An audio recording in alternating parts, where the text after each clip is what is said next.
What do you do when the person who defined your entire world vanishes, without a single explanation? Not a note, not a call, not even a trace. One day, she was there laughing in sunlit rooms, leaving traces of perfume in hallways that smelled like spring, and the next, she was gone. And suddenly, a billionaire's life, full of wealth, power, and influence, became a hollow echo of what it once was. The story begins in a penthouse high above the city. Glass walls stretching from floor to ceiling, capturing every glimmer of a golden sunset. He sits alone, a glass of whiskey in hand, watching the world continue its rhythm below, but it feels distant, muted. The city pulses with life, but his pulse, it's broken. Just a few months ago, that same space was filled with warmth, her laughter echoing off the marble floors. Her footsteps a rhythm he had come to anticipate, a presence that anchored him to a world he had long controlled. Now, the silence is deafening. She was more than a companion. She was an enigma wrapped in grace. No one knew exactly where she came from. Friends of friends spoke of her in hushed tones, mysterious, otherworldly, unreachable. She didn't crave attention, didn't crave the spotlight that so often clings to those in his orbit. She existed in a space that was uniquely hers, slipping through the cracks of wealth and influence with ease, never fully grasped, never fully possessed. And that was what drew him to her, as magnetic as the pull of a black hole. Their life together looked like a storybook from the outside. Expensive dinners, galas where she turned heads without ever trying, weekends on yachts that cut through sapphire waves. But there was an intimacy beneath the spectacle, small moments that only they shared. The way she hummed while reading, the way she would leave tiny notes in places he would least expect, the brush of her fingers on his hand in quiet, unguarded moments. Those moments became the unseen scaffolding of his existence, the invisible threads that tied him to a kind of happiness he had never known before. And then she left. It happened on a Thursday, the kind of Thursday that carries the ordinary weight of the week, unremarkable until it isn't. He woke up, expecting the warmth of her presence beside him, the morning light bouncing off her hair. But the bed was cold. He found a single envelope on the nightstand unmarked. Inside, nothing, just a blank piece of paper. No words, no explanation. The air of the penthouse, once familiar and comforting, now felt alien, almost hostile. He called her, no answer.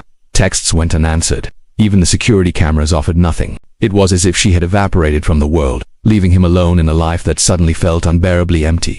In the days that followed, he combed through every connection, every friend, every whispered rumor. He offered money, favors, the kind of influence most people could only dream of, yet nothing yielded a clue.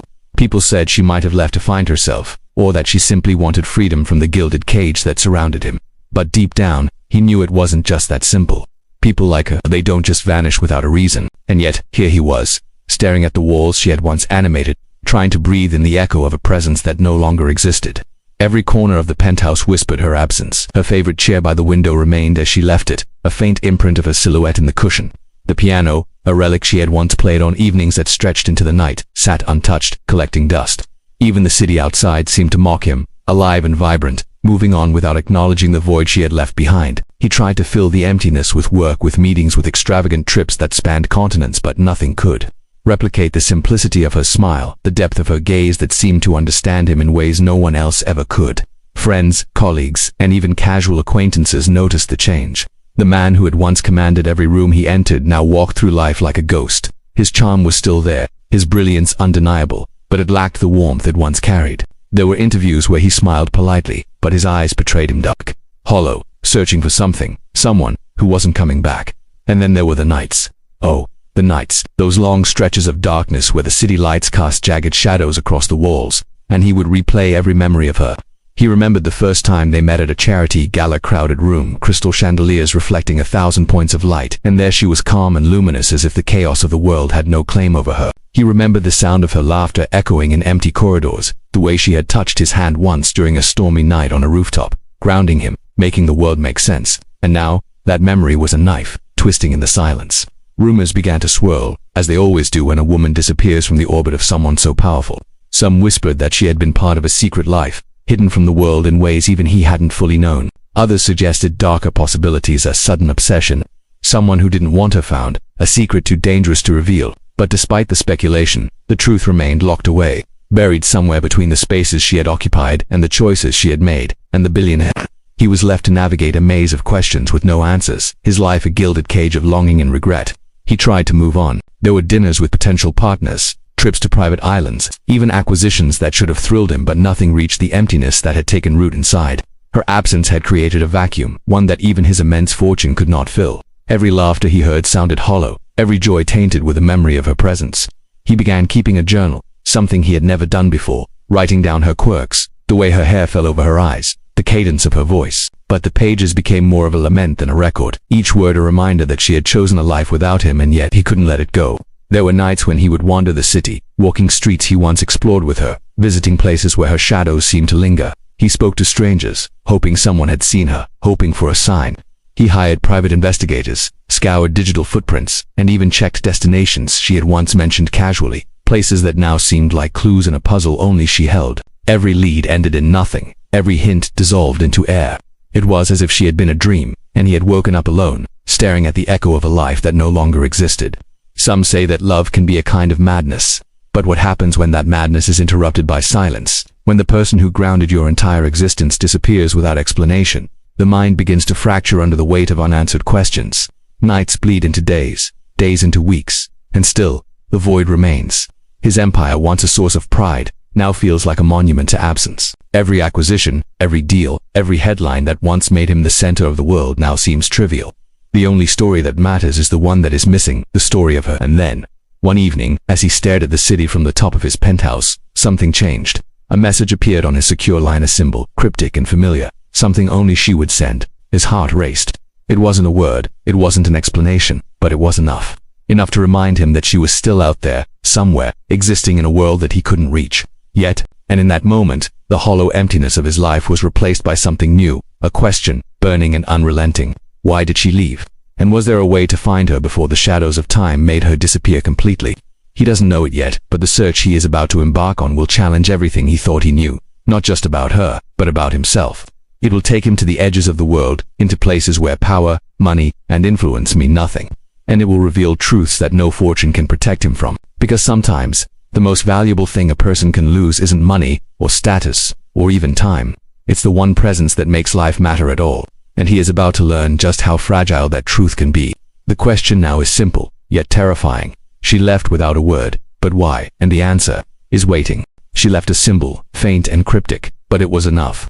Enough to ignite a fire he hadn't felt since she walked out of his life. Enough to pull him from the numbness that had settled like dust in every corner of his penthouse. He stared at the screen for hours, tracing the lines, the curves, the sharp angles of the mark she had left. It wasn't a language he knew, yet something in him recognized it, like the echo of a melody remembered from childhood, or a shadow at the edge of a dream. He had to follow it. He had to understand it. The next morning, he boarded a private jet, leaving behind the city, the empire, the hollow apartment that had become a mausoleum of her absence. The plane cut through clouds that were brushed gold by dawn, and for the first time in weeks, he felt the tight, icy grip of despair loosen just slightly.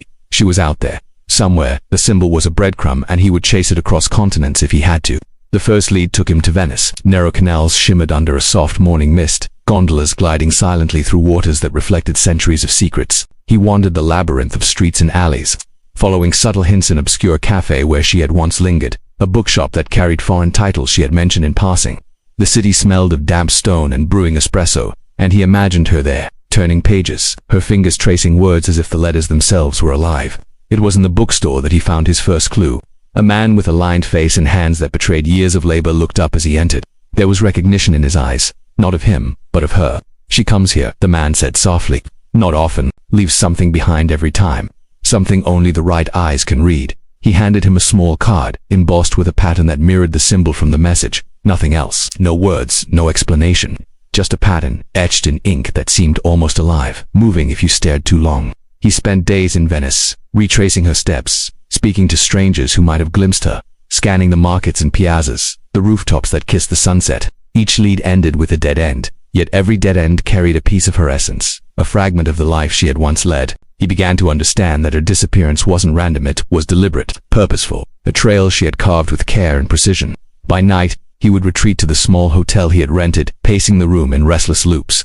The city outside became a backdrop to his obsession. Reflections in dark water reminded him of her face, distorted and fleeting, like memories he couldn't quite grasp. He wrote in a journal again, but this time differently. He wrote observations, small details that seemed irrelevant, patterns in behavior, places she might visit. Every word was a tether, anchoring him to a hope that sometimes felt painfully fragile.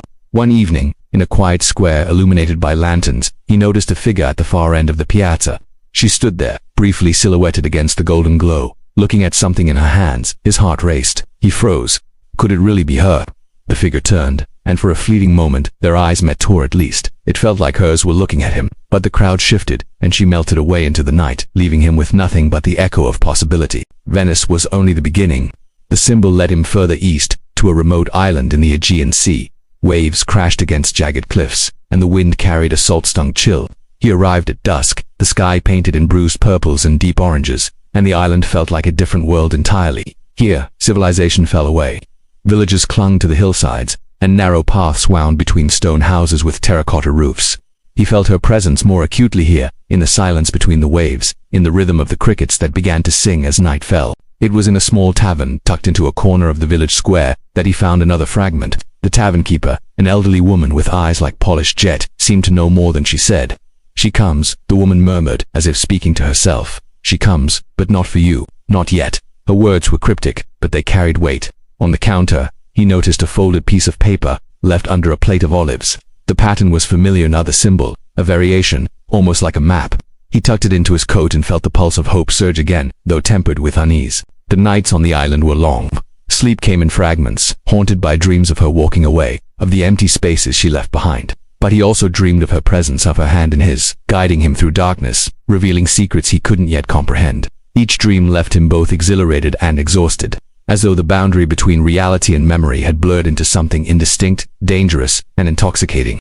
Days became a blur of investigation and reflection. He discovered that she had a network of hidden connections, people who spoke her name in whispers, who followed her movements with quiet reverence. She was not merely disappearing. She was orchestrating it, existing in a web of influence invisible to the world, but entirely visible to those who sought to understand. He realized that the woman who had left him was not only enigmatic but intentional, purposeful, a force moving through the world on her own terms. In one particularly tense moment, he followed a trail to a remote lighthouse on the edge of the island. The wind howled through broken windows, the waves pounding the cliffs below.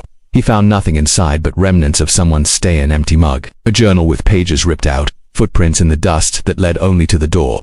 And yet, he could feel her there, the residue of her presence so strong it pressed against his chest like a living thing. He realized she had been there, and she had known he might come. It was a game, or perhaps a test, and he was both the player and the prey. In the quiet hours of the night, he began to reflect on why she had left him at all. Was it fear, independence, a secret too dangerous to share? The answers eluded him, but one thought crystallized. Her disappearance was not a rejection of him. It was an assertion of herself. She had chosen a path that he could not walk with her, a life that required space, freedom, and perhaps solitude. And as much as it pained him, he understood, in a raw and trembling way, that love was not possession. Love was knowing when to chase, and when to let the other define their own journey. The symbol, the messages, the fragments of her life he uncovered, they were all pieces of a larger puzzle. Each discovery brought a mix of exhilaration and despair, hope and heartbreak. He was chasing a ghost, yet the ghost was tangible, alive in the details she left behind, and in that pursuit, he began to confront the parts of himself he had long ignored, the loneliness, the vulnerability, the realization that wealth and power had never protected him from loss. Weeks passed and he traced her trail to a city he had never visited, a place humming with energy and shadow. The streets were narrow, lights flickering in the drizzle of a late autumn evening. There were signs of her presence everywhere, a cafe where a barista mentioned a mysterious woman who always ordered the same tea, a gallery where a curator remembered, a guest who lingered by a painting as if seeking something hidden in the brushstrokes. Every encounter was fleeting, tantalizing, and maddeningly incomplete. A man at a dimly lit hotel desk handed him an envelope, slid it across the polished wood with a knowing glance. Inside was a letter, written in her handwriting, not many words, but enough. "You follow too closely. Wait, watch, listen." The handwriting was familiar, the curves and angles echoing memories he could almost feel, and for the first time he felt that sense of connection he had feared lost forever. But with it came a chilling awareness. She was in control, always had been, and he was still chasing, still behind, still unworthy of fully understanding. His journey was no longer about finding her, it was about understanding her, and perhaps understanding himself in ways he had never allowed before. Every city, every alley, every whispered rumor brought him closer, not just to her but to the limits of what love, obsession, and hope could endure. And then, as he turned a corner into an empty square, the sound of footsteps echoed behind him, soft, deliberate, certain, a silhouette, tall and unmistakable. He barely dared to breathe. Could it be her at last? The shadow stepped forward, and the streetlight caught a fleeting glimpse of her face, eyes that mirrored the depths of the ocean, unreadable and beautiful. The wind carried her scent, faint but undeniable, and in that instant, he understood. This was no accident, no random encounter, and as she stepped closer, the rain-slicked streets reflecting the glow of distant lights, he realized the truth he had been running toward all along. The The pursuit of her was never about possession. It was about recognition, about the acknowledgement of a presence so profound it could shatter the boundaries of wealth, power, and control. The question was no longer where she had gone, or why.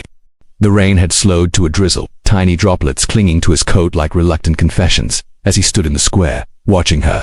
She was close now, close enough that he could see the faint tremor in her hands, the way her lips pressed into a thin line as if holding back a tide of words she wasn't ready to release.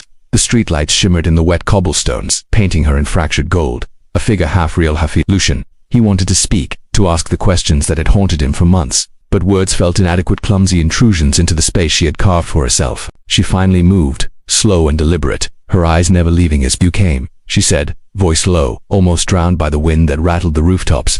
The words were simple, but they carried weight.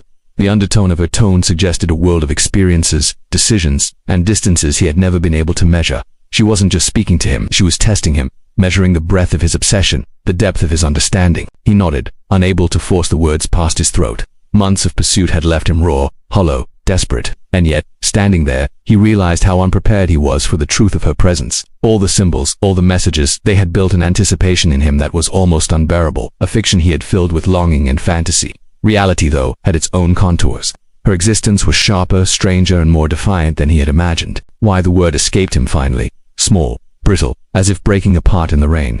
Why had she left? Why had she vanished? Why this trail of fragments instead of answers? He expected anger, or fear, or vulnerability. Instead, she laughed softly, a sound that cut through the drizzle and echoed off the stone walls of the square. Not a mocking laugh, but a knowing one. "Why what?" she asked, tilting her head. The tension in her posture was subtle, controlled like a predator circling, or a dancer poised before a leap. "Why do you think?" The question hit him harder than any revelation could.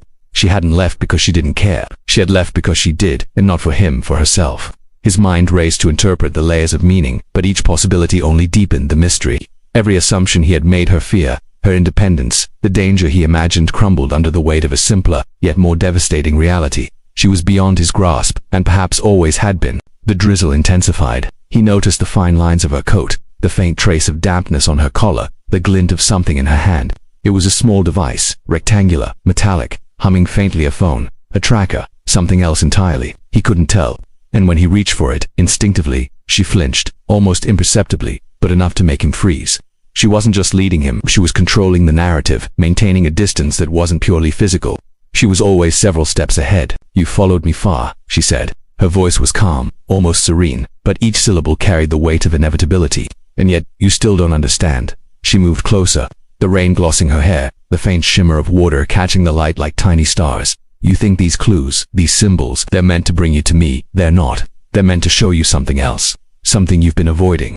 He frowned, confusion and fear colliding in equal measure. What have I been avoiding?" The question felt too small, too insufficient, but it was all he could muster. She stepped back, turning her face toward the night sky. Lightning flickered faintly across the horizon, illuminating the jagged cliffs in the distance, and for a moment, her profile looked sculpted, untouchable. "Your life," she said finally, "all of it, the empire, the control, the obsession with outcomes.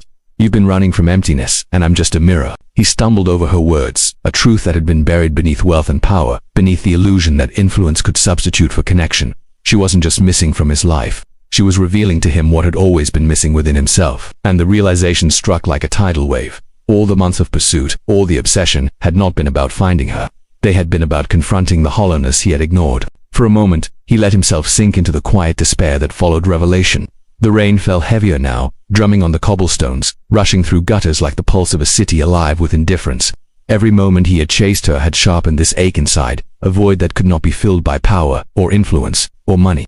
She had been his tether to something real, and now, standing on the precipice of truth, he understood that she had never truly belonged to him and never would. Yet obsession is not easily surrendered. Even as understanding dawned, a stubborn ember of hope refused to die. She had left symbols, left breadcrumbs, left traces of herself in every corner of the globe, and if she had left these, then somewhere, deep within her intent, there had to be a path of revelation meant for him. If he could only decode it, he could not walk away, not yet. Then came a sudden movement from the shadows behind her. A figure, tall and swift, barely visible in the rain-slicked square, surged toward them. In an instant, his instincts took over, years of control, strategy, and power condensed into a single reflexive motion. He lunged, catching her arm, spinning her out of the path, and the figure collided with them, crashing onto the cobblestones with a muted thud. She gasped, eyes wide, but there was no panic, only recognition. The intruder rose, revealing a face obscured by a hood, a presence both threatening and familiar. The rain traced dark lines down the figure's coat as they stepped back, revealing a glimmer of metallic reflection, a weapon, or perhaps a tool of some other design. His pulse hammered in his ears. This was no random encounter. She had led him into danger, and he had walked willingly into it. Who is this?" he demanded, voice tight. Her gaze met his unwavering, and for the first time, a shadow of something he hadn't anticipated flickered across her face. "Vulnerability, someone who should have been invisible," she said softly. "Someone from a past you've never been meant to see. Someone who knows me, and will not let you understand until the moment is right." The hooded figure stepped back into the deeper darkness of the square, vanishing like smoke through a keyhole. The rain obscured the faint footprints, the sound of retreating steps blending with the wind. He looked at her, searching for answers in her face, in the curve of her jaw, in the shadowed depths of her eyes. But she said nothing. She only reached into her coat and handed him a small object, wrapped tightly in fabric. He took it, fingers trembling, and unwrapped it carefully. Inside was a key, not ornate, not jewel-encrusted, but simple, metallic, unassuming, and yet it hummed with purpose, as though it was a key not only to a door but to an entirely new understanding. He looked up at her, the wind whipping rain into his face, and she smiled faintly, a mixture of mischief and solemnity. "This key," she said, "opens more than a lock. It opens a chapter you've been afraid to read. But be warned, once you turn the page, there is no returning to the life you knew." He felt the weight of the key in his hand, cold and real, a tactile connection to the labyrinth she had woven for him. And in that instant, a revelation struck him, profound and unsettling. The game, the pursuit, the obsession, it had never been about her disappearance. It had been about the truths he refused to face, the limits of his own understanding, and the realization that love, when untethered from possession, could be both liberating and devastating. She stepped back, the rain cascading over her shoulders, her gaze scanning the empty square as if listening to echoes he could not hear. "You must decide," she said. "Do you follow, or do you turn away?" Her eyes softened, and for a fraction of a second, the vulnerability returned, fragile, human, unguarded. He swallowed, feeling the ache of the months past, the weight of wealth, the emptiness he had chased around the globe, and the surge of something else's termination tempered by fear, love tempered by understanding. He realized the pursuit had changed him irreversibly, in ways he could not yet articulate. She had vanished, left symbols, orchestrated clues, and yet she had led him here for a reason that remained partially concealed, tantalizingly just out of reach. And as the hooded figure's shadow dissolved into the night, and the rain began to taper into mist, he understood a new truth. The journey was no longer just about her, or even about love. It was about uncovering the layers of life he had ignored, confronting the parts of himself he had always buried beneath control and success, and stepping into a reality that could not be predicted, controlled, or owned. The key in his hand was a promise, a challenge, a warning. Beyond it lay answers and dangers, and revelations that could shatter everything he thought he knew. And as he looked at her, standing there in the soft glow of the lanterns, he felt the pulse of a question more urgent than any he had asked before. If he turned the lock, if he stepped forward, would he find her or something far more complicated than he had ever imagined? The rain slowed, the mist curled around them like a curtain hiding the next act, and the city seemed to hold its breath. He tightened his grip on the key, a mixture of resolve and trepidation settling into his chest, and in that instant, he realized that nothing in his life, nothing he had built, could have prepared him for what was coming. And yet, the decision had to be made. The key burned cold in his hand, a paradox of ice and fire, and the mist curling around the square felt almost alive, whispering secrets that his mind refused to grasp. The hooded figure had vanished, but the sense of being watched lingered, heavy and suffocating, like the air before a storm breaks. He had followed her through cities, islands, and shadows, chasing fragments of her life. And now, in this quiet, rain-slicked square, he understood that the pursuit had transformed him. He wasn't just searching for her, he was searching for a version of himself he had never allowed to exist. She remained at the edge of the lantern glow, still poised, still untouchable, yet the vulnerability in her eyes had not vanished. "The lock waits," she said, her voice soft but insistent, carried over the gentle hiss of the mist. "But what lies behind it is not what you expect, and it is not mine to give freely." Her words dripped with warning and promise in equal measure. He stepped forward, gripping the key tighter. "Then tell me," he said, voice low, controlled, though the adrenaline thrummed beneath his ribs. "Tell me what I'm stepping into. Tell me why you've led me here, why all of this has been necessary." She shook her head slightly, letting her hair fall over one shoulder. "I cannot, not yet. You will know when the time is right. You must trust the path, even if it frightens you. Even if it changes everything you thought you understood about me, about yourself." The weight of her words pressed on him like gravity. He had chased certainty, answers, the satisfaction of control, and now he realized the paradox she had constructed. Every step he had taken, every city, every symbol, every sleepless night had been a lesson in patience, in humility, in confrontation with his own limits. And yet, even as he absorbed the truth, his instinct to act, to reach, to claim even metaphorically was impossible to suppress. He turned the key in his hand, inspecting it as if it contained the secrets of the universe within its metal. The edges were worn, smooth, polished by time or intention. The faint hum seemed to grow stronger, resonating in his chest, syncing with his heartbeat. He knew that when he finally used it, the world he had known, the rules he had built his life around, would no longer apply. The wind shifted suddenly, gusting through the square and carrying the faint scent of wet earth and salt from the nearby river. He shivered, both from the cold and the anticipation that coiled tight in his chest. The night felt suspended, a single heartbeat stretched into infinity, waiting for the storm to break. Then, a noise behind him, a low, mechanical click made him spin. From the shadowed alley, the faint glow of a monitor flickered, too deliberate to be random. He approached cautiously. The screen displayed a map, locations highlighted in red, and strings connecting them like veins. His mind raced. These were places she had been, or places she had marked, or perhaps both. The key, the symbols, the messages, they were all part of a network, a web designed to test, to reveal, to guide him towards something far larger than either of them. Every step has consequences, she said from behind him, voice closer now, softer, almost intimate. He didn't turn. He didn't need to. Her presence filled the space behind him like a shadow of memory made flesh. You think this is about finding me? It isn't. It's about understanding why you wanted to. Understanding what you're willing to do for what you can't own. He let the words sink, heavy as rainwater in the gutters. Understanding her had become an act of courage, patience, and surrender. He felt the ache in his chest expand, mixing frustration, longing, and fear. And yet, he could not retreat.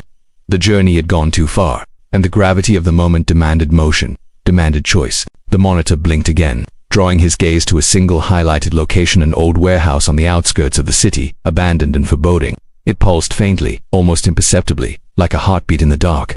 He knew instinctively that it was a beacon, a marker, a threshold he had been preparing for without realizing it. The storm was approaching. Not just the physical storm that had been hinted at in the wind and clouds, but the emotional, inevitable, life-altering storm of confrontation. I'll follow, he said finally, voice firm, though internally he trembled, to the end, to wherever this leads, no matter what waits. She nodded, and for a moment, the vulnerability disappeared, replaced by the calm of someone who understood the depth of risk and the necessity of it. Then we begin, she whispered, stepping aside, revealing a narrow alleyway that led into darkness. The streets seemed to tighten around him as he followed, the shadows lengthening, the mist thickening. Every step felt deliberate, each footfall echoing in the silence, punctuated only by the occasional drip of rain from the eaves above. He felt the tension coiling tighter, a spring pulled taut in his chest, his mind oscillating between anticipation and fear. What awaited him was unknown, but he sensed that it would challenge not only his resolve but the foundation of everything he had built: his power, his perception, his understanding of love and trust. The alley opened into a courtyard, overgrown with weeds, cobblestones, slick with rain. The warehouse loomed ahead, imposing shuttered windows like blind eyes staring into his soul. The air was thick with moisture, electricity, and expectation. He approached the door, key in hand, heart hammering so fiercely it threatened to betray him. Each step forward was both a surrender and a declaration. He was stepping into the unknown, into a narrative she had authored, into a space where certainty was a lie and consequences were immediate and real. Inside the warehouse, darkness consumed him. Only the faint light from outside illuminated fractured lines of the walls and ceiling. The air smelled of dust, iron, and something else, something faintly familiar, almost intoxicating. He could hear it before he saw it. A low rhythmic hum, vibrating in the floor, the walls, even in his chest. The key in his hand resonated subtly, guiding him toward a central door at the far end. She appeared beside him, silent, a figure emerging from shadow as though conjured from memory. Her gaze was unwavering, and for a moment he saw not just the woman he had chased, but the force of intention that had orchestrated every symbol, every step, every test. She had not led him here for confrontation or explanation alone.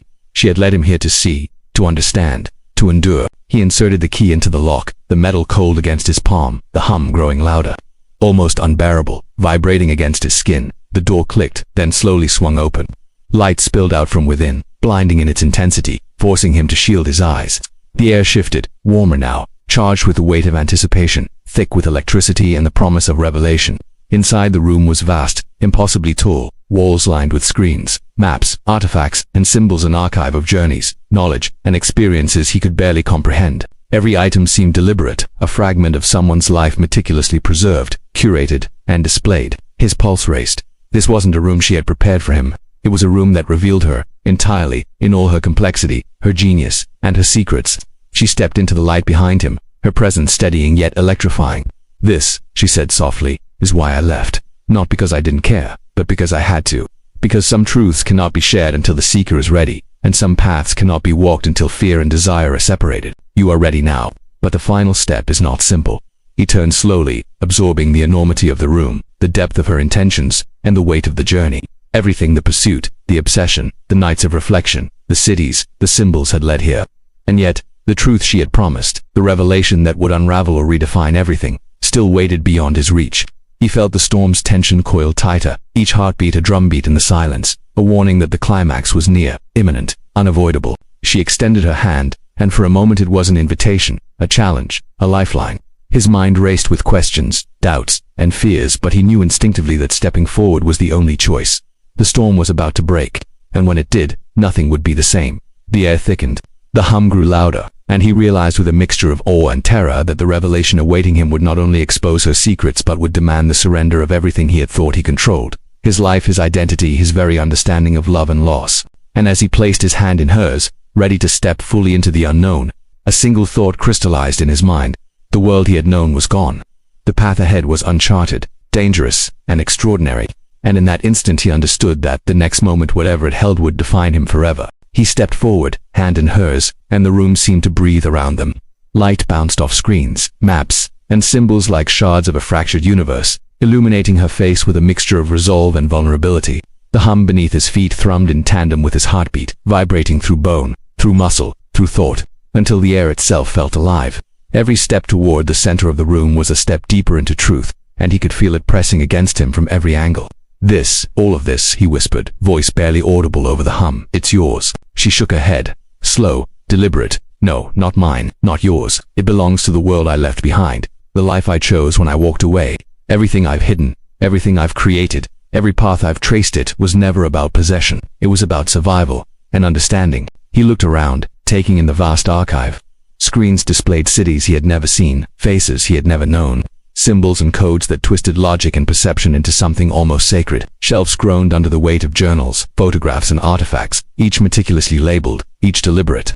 Every item was a story, a secret, a fragment of the woman he had chased and the woman she truly was. And for the first time he realized the enormity of what he had been pursuing. Not her presence, not her body, not even her affection, but the entirety of her mind, her choices, her life lived on terms that terrified him in their freedom. "You left to protect this," he said slowly, piecing it together. "To protect yourself." She nodded, eyes flicking to a set of screens displaying live feeds from places scattered across continents. "And to protect you," she added softly. Her gaze met his, unwavering. "You could never have understood if I had stayed, if I had remained in your world. You would have been trapped in the illusion of me, not the reality of who I am." The hum shifted, a low resonant pulse that seemed almost to respond to her words. He felt it in his chest, and in that moment he understood the depth of her strategy. Her disappearance, the symbols, the keys, the entire pursuit, they were tests. Not tests of power or wealth or determination, but of understanding, empathy, and the willingness to confront himself. He swallowed, heart pounding. "All this was meant for me to see, to understand." "Yes," she said, her voice steady, "but the truth is, not everything can be given freely. Some knowledge demands readiness, some revelations require sacrifice." He stepped closer, drawn by a force he could no longer deny. "Then tell me," he urged. "Tell me what you've been protecting. Tell me why you—" Her eyes softened, a rare crack in the armor she had carried across continents. "I walked away because my life is dangerous," she said. "Not dangerous in the way you imagine. Not in the way your empire faces danger. I belong to a world of truth that cannot be hidden, and I cannot allow anyone to carry the weight I bear unless they are ready to face it fully. You have followed me here, yes, but the question is, are you ready to truly see me, to truly see yourself?" He felt the weight of those words settle in his chest like stone. He had followed, he had risked, he had obsessed, but the readiness she spoke of, that was something more profound. It demanded courage beyond the physical. It demanded the courage to confront loss, obsession, and the possibility of destruction. The hum rose louder, insistent, and the key in his hand vibrated in response. It drew him forward to a small alcove at the far side of the room. He lifted a curtain of heavy fabric and found a door embedded in the floor, metallic and unadorned. The key fit perfectly. The lock clicked, the sound sharp, final, and then the door swung open, revealing a staircase descending into darkness. He glanced at her. She nodded. "This is where the truth waits, where everything converges. But beware, it may not be the truth you expect." He descended, each step echoing in the hollow space, heartbeat and hum blending into a single rhythmic pulse. The darkness deepened, and yet there was light, faint flickering emerging from below, guiding him like a beacon. The air was cooler here, tinged with moisture and metal, carrying a scent both sharp and familiar. He felt the weight of anticipation settle over him, every nerve taut, every sense heightened. At the bottom, the space opened into a chamber, vast and cathedral-like. Screens lined the walls, each one a window into places he had only glimpsed in pursuits of these islands, private rooms, landscapes untouched by his life of influence. And there, in the center, a single object rested atop a pedestal, a journal, bound in worn leather, edges frayed, the spine etched with symbols that mirrored every clue she had ever left. She stepped forward, closer to the pedestal than him, yet her hand did not touch it. "This," she said softly, "is my life, my choices, my history, my fears, my failures, my triumphs, everything I've carried when I left you, everything I couldn't share. It is here, for you to see if you can understand, if you can bear it." He approached cautiously, almost afraid. The journal seemed to hum with life, the leather warm under his fingers, as though it contained the pulse of a person rather than paper. He opened it. The pages were dense with writing, maps, coded symbols, photographs tucked between entries, letters folded meticulously. Each entry revealed layers of her existence he had never imagined: secret missions, alliances, sacrifices, moments of solitude and profound choice. He read a letter addressed to no one but the world itself. "I left because love cannot be imposed. I left because freedom is the only way to protect those I care for. He will follow because he always has. But the question is whether he can see beyond himself, beyond the desire to possess, and into the truth of connection itself." The words struck him harder than anything physical ever could. His chest ached, and the tremor in his hands betrayed the storm of realization flooding through him. Every step, every night, every obsession had led him here. And yet, the truth she revealed was not about proximity, nor about possession. It was about understanding, the willingness to accept her world, her choices, and the spaces she had carved for herself. He looked up at her. "I understand," he whispered, though he wasn't sure he fully did. "I see it. I see you, but why the chase? Why the symbols? Why the tests?" She stepped closer now, the hum of the room pulsing in unison with the rhythm of his racing heart. "Because understanding must be earned," she said, voice almost musical in its cadence. "Because love without comprehension is a cage. Because the world is not kind to those who cannot face it whole. You wanted me, but what you needed was to find yourself in the search, to endure, to reflect, to confront what you had buried under gold and influence." This, she gestured to the chamber, the journal, the screens. "The entire labyrinth of her life is the reward and the consequence. It is beauty and danger and truth all at once. And now, you are here." The hum intensified, almost overwhelming, vibrating through every part of him. He dropped to his knees beside the pedestal, the journal opened before him, and felt the enormity of the moment pressed down, almost suffocating. Tears ran unbidden down his face, and he realized they were not tears of despair, but of revelation, of surrender, of recognition. He had been chasing her, yes, but what he had truly been chasing was clarity, understanding, the unflinching confrontation with a life fully lived beyond his comprehension. She knelt beside him, hand lightly brushing his shoulder, and for the first time, they shared a silence that was neither lonely nor empty, but full charged with the weight of all that had passed, all that had been endured, all that had been revealed. The hum softened, the lights pulsed gently, the air seemed to exhale. "You've found it," she said softly, "the truth you've been seeking, not mine alone, but yours as well. Not freedom imposed by absence, but freedom discovered within pursuit." He lifted his gaze to hers, chest heaving, body trembling, mind alive with recognition. For the first time, he saw her not as an enigma, not as a prize, not as a shadow of longing, but as a full, unyielding presence. She was her own world, vast, intricate, dangerous, and luminous. And in seeing her, he had glimpsed the world inside himself that had been waiting for illumination all along. They rose together, the journal between them, and in the vast chamber, the hum of life seemed to settle, breathing slow and steady like a tide that had reached its zenith. The storm had broken, the revelation had arrived, and as he followed her gaze toward the flickering screens and the path beyond, he knew nothing would ever be the same. The tension of months, the obsession, the chase, the fear, all of it converged here, in a quiet, electric moment of understanding. The revelation was complete, but the story was not over. There were more paths to navigate, more truths to confront, more layers of her life and their connection to explore. And as he exhaled, letting the weight of everything sink in, he felt something he had not known for a long time: anticipation, not desperation, a sense of readiness. The journey had brought him here, to the apex, and the next step, whatever it held, was entirely, frighteningly, his to choose. The air in the chamber was still carrying the scent of metal, dust, and quiet revelation. The hum that had once filled the walls now pulsed faintly beneath their feet, like the last echo of a distant heartbeat. They stood side by side, the journal between them, the light dimming to a soft gold that brushed the edges of their faces. Outside, thunder rumbled far away, not threatening, but fading, as if the storm itself had finished its work. He looked around the room. at the screens and artifacts and remnants of her life that surrounded them, and for the first time, he didn't feel small in their presence. He didn't feel the desperate pull to decipher or control. He simply felt still, as though something inside him had finally settled into place. She closed the journal gently, the worn leather creasing beneath her fingertips. "It's strange," she said quietly, her voice the soft ripple of reflection. "How silence can speak louder than all the words we once had." He nodded, unable to answer at first. The ache in his chest wasn't pain now, it was weight, the kind that comes when truth finally lands after circling endlessly in uncertainty. "I thought finding you would fill the emptiness," he said. "But I see now it was never about that. It was about understanding why the emptiness was there in the first place." She looked at him then, and the faintest smile touched her lips, not one of triumph or sadness, but of recognition. "You learned what I hoped you would," she said. "That love isn't about holding someone in your grasp. It's about seeing them clearly and choosing to stand beside them, even if you cannot stay forever." The words lingered in the stillness. He thought of the years he had spent building walls of glass and marble, chasing what couldn't be owned, filling his life with the noise of success to drown out what silence demanded he confront. And now, standing beside her, he realized that silence wasn't something to fear. It was where meaning lived, patient and unyielding. They began to walk slowly through the chamber, their footsteps soft against the floor. Each artifact they passed told a story of lives she had touched, truths she had uncovered, choices that had carved her path through a world far greater than either of them.